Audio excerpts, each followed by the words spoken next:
жokко чыгат жана алардын баары бирдей болуп калат.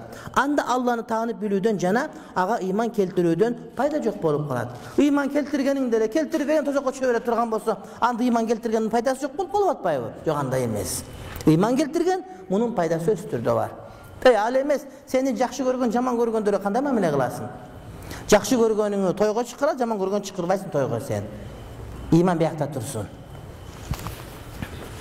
Чоң күнөө кылгандардын азапталып, андан кийин шапаат кылуучулардын, ортомчулардын шапааты, ортомчулугу менен тозоктон чыгарылуусунун далили пайгамбарыбыздын сөзү. Кайсы? Саллаллаху алейхи ва саллям, тозокко татыктуу болгон тозок ээлери анда өлүшпөйт, жана тирүү да болушпайт дейт. Өлүшпөйт дагы, тирүү дагы болушпайт. Бирок азап тарта турган болот. Бирок күнөөсү үчүн тозокко түшкөндөрдү Аллах Таала өлтүрөт дейт. Алар көмүр болуп калганда, күйүп көмүр болуп калганда, аларга шапаат кылууга уруксат берилет. Жана алар таңгак болуп бейиш дарыяларынын алдына алынып келинет. Андан кийин о бейиш ээлери алардын үстүнө суу куйгула деп айтылат. Ошентип алар сел алып келген нерседеги уруктай болуп өсүп чыгышат дейт. Башкача айтканда сел алып келген ылай жана башка нерселердин ичиндеги уруктай болуп бат өсүп чыгат дейт. Сел келет, суу каптап кетет, эчтеке жоктой көрүнөт. Анан жана урукта ошо селдин ичинен нум топурактан чыгат кадимкидей эле. Көмүрдөй болуп күйүп тозокко түшүп калгандар күнөөкөр пенделерди өлтүрүп күйгүзүп, андан кийин буларга алып келип суу куйгула дегенде бейишчилер суу куйганда ошол адамдар өсүп чыгат дейт. Кайра бейишке кириш керек булар деген сөз.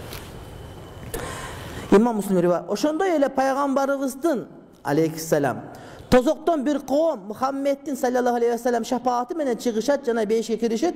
Алар тозоктуктар деп аталышат дейт. Бейишке кирет, бирок бейиштеги аты булардын тозоктуктар. Анткени тозоктон келгендер деген сөз.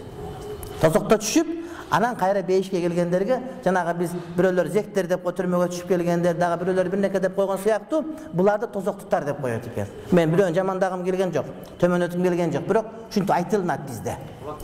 Блатной. Эң жаман нерсе биздин коомдо. Кимде-ким түрмөгө түшүп калган болсо, аны чыккандан кийин барды кошпой коет, зек-зектеп бөлүп коет. Бул туура эмес маселе.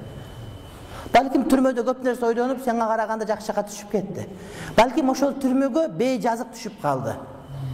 Күнөөсү түшүп калды. Ошон үчүн түрмөдөн чыккан бир туугандарды элге кошуп, аралаштырып, ошолорго кызмат берип, кошуу аракетин көрүш керек. Аны кайра түрмөгө киргенге түртүп, аны кошпой, сен андай мындай деп туугандар ушинткендер бар экен. Андай болбош керек. Кайра боорго тартып, дааватка чыгарып, үлгү кылып, аны эмне адамдын катарына кошуп, коомго кошуп коюш керек. Биздин коомдун бузулган жери мына ушунда турат. Түрмөгө бир түшүп калды, адам кетирип койду. Балким таптазадыр. Балким намаз окуду. Сен намаз окуганды билбейсиң балким. Пайгамбар отуруп калган. Мынаке.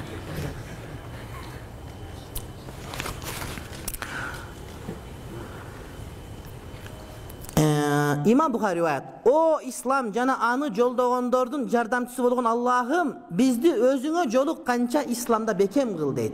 Дайыма дуа болуш керек. Исламда бекем кылууну сурагандыгынын себеби түбөлүк бактылуулук, ал ырахат, кубанычтын ар кандай түрү менен биргеликте Аллага жакын болуп беште түбөлүк калуу, өлгөндөн кийин Аллага жолукканга чейин. Өлөрү менен Кудайга жолугасың. Демек өлгөнгө чейин ыйманда бекем кыл, о Кудай Таалам. Мен адаштырып, акыркы мүнөтүмө чейин мусулман болоюн деп Кудайдан дайыма суранып туруш керек.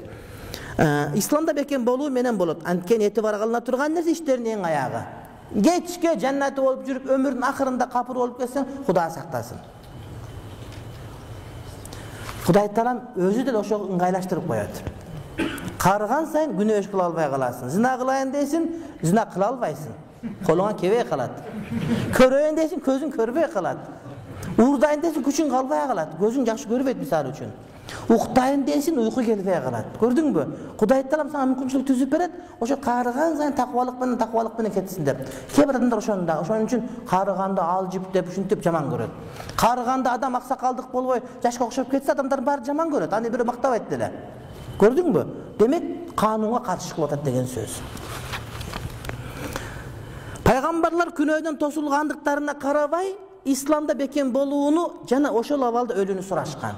Пайгамбарлардын иши ушул. Алар маасум, күнөөдөн тосулунган. Бирок ошого карабай ушинтип айтышкан. Пайgambar aleyhisselam tahajjud namazga turup sajda kılganda, namaz okuganda tizeleri kavarıp biter ele. Ayşe ne dedi? Seni günün geçirilgen dedi. Niye bunca kıynalıp degende aytdı? Afala akunu abden şakura, men şükür kılıucu pendelerden bolboyum bu dedi. Peygamberler de şunu soranışkan dedi ki. Allah